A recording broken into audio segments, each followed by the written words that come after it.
Okay, so we're here with a fly half's nightmare. I mean, me and Sam were literally talking about when we come up against this bloke, Ed Fidow, we're literally like, just run somewhere else. Stop running down our channel. Big man, it's so good to have you on. You're off a bye week. Is the body feeling good? Are you all right?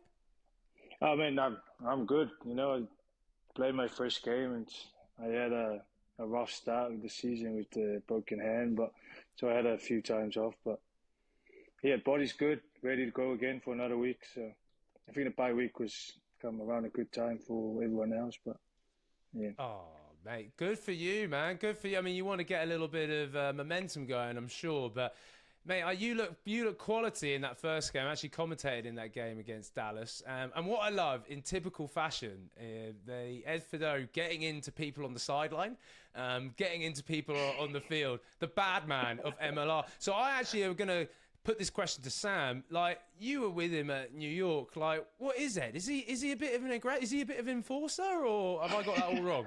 There's two Eds. The Eds that you guys see when he crosses that white line, and if you're unfortunately on the other side of the pitch to him, he's the enforcer. And but then there's the soft side of Ed when he's off the field, and he's compassionate, cares for everyone, and a consummate professional as well. So in New York, Eddie was a big part of the culture, making sure that things were done the right way, and boys lived up to our expectations. So what you see on the field is rugby Ed, and then what not a lot of people get to see is the Ed that we all love and know off the field. So miss him heaps, and it's I good to miss see you you, doing well. miss you, my bro, man. How, It's good to see you on here, bro. Ed, do you miss it? Do you miss New York? I'll go to Ed first. Like, do you miss how camaraderie and just in general, just I guess the ironworkers. Yeah, I mean, there's one thing of having a good team, but also having a good culture and something that I just feel like Sam will notice deeply that I feel like Sam put a lot in. You know what Sam's like he'll put everything that he has into something that he really cares for. And I think for me as well, that I kind of loved that as well. And it was good just to feel like not only just a team, but like, as a family that you actually, something that you really care about. But like I said, it just feel more like a family to me than it was as a team because we built something special there. And we were hoping that to keep it up, keep it going. But things happened and Just missing the viral TikToks that we used to film on the New York subway. Yes, they were epic. The one when your kit just like changed as you come off the subway. Magic, mate. Magic. Did yeah, that that take was like? good. Did that That was take a a good lot of week. That takes? was a good week that week. Oh, that was one take. We did two takes because we actually got out. The train was going the wrong way, so we had to make it. We had the social media team there. Stanton and Dan Gardner did such a good job Yeah, of that was good. putting New York on the map and in the social media circle. So that was a fun one to be a part of, and that's the beauty of New York, right? You can just get out in the subway and no one blinks an eye. It's just everyday stuff. It's good. Ed, you came off the back of a brilliant World Cup with Samoa. Yes, you talked about having your injury. You then moved to Louisiana. Like, how has, I guess, the last, what has it been? Ooh, like 8-10 months been for you? All that movement. But then how are you settling in NOLA Gold?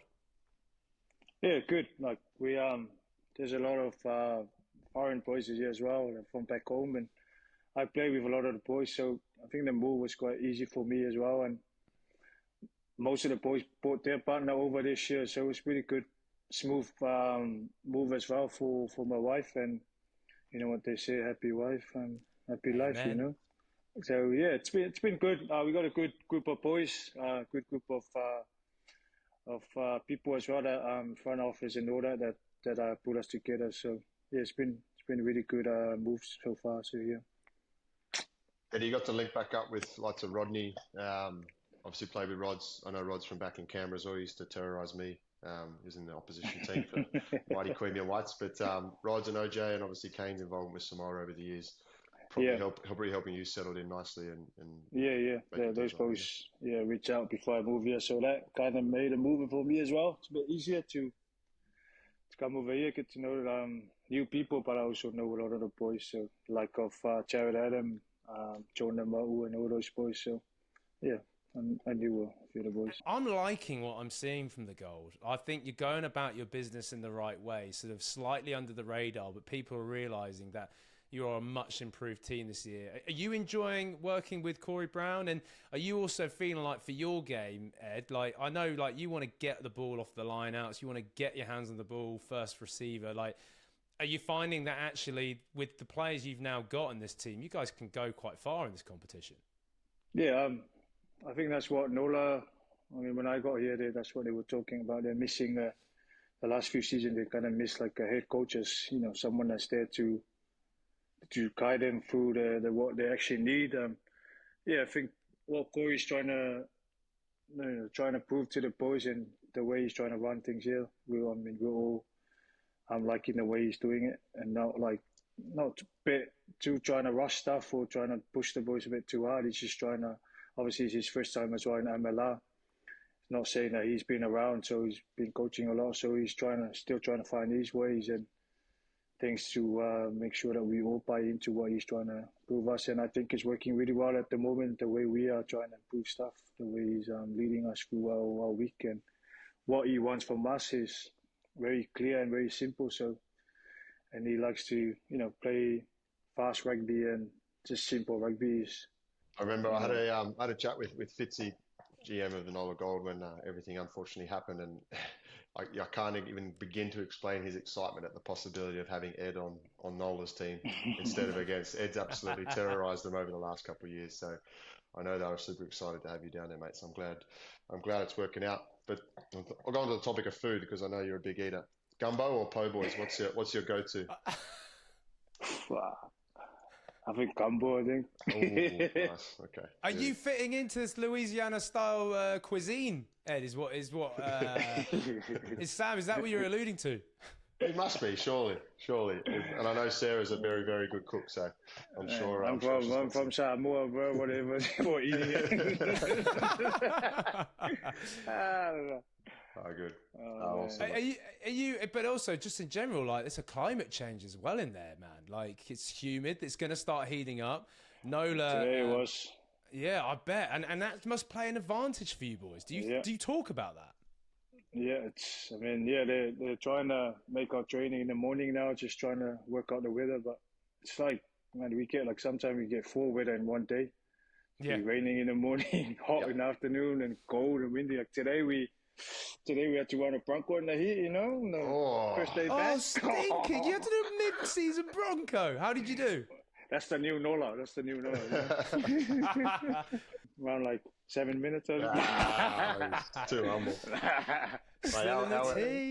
Our S&C thought it would be funny to pull that April Fool's prank on us today and told all the boys there was a little test for us coming on the field. We were hoping for April Fool. We were like, when are they going to say April Fool? But nah, we did it. That's good. Man. That's character building stuff in the heat. Hey, Ed, let's talk about this upcoming game against Chicago coming up. It's our clash of the week, the Rugby Rundown clash of the week. Chicago, I'm sure you kept an eye on them. That big loss against Sam and Seattle team. Crazy game. A good game, bro. Good comeback. It was unreal. And this big man was at 12 getting a try. The gain line he was getting was unbelievable. Look, I want to get from you, though, like, already early in the week, how are you talking up this game back at home? It's a big one for you because the East now, between you and the Free Jacks, it's all for the taking. Yeah, I mean, like Chicago's a really good team. We saw that. After seeing what they did on the weekend against Seattle, it was kind of like we see a way how we can.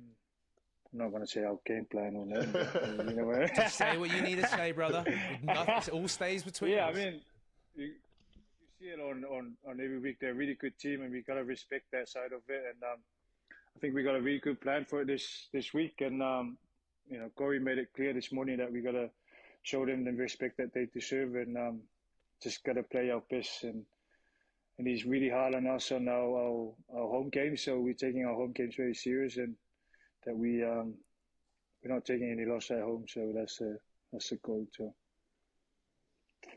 yeah.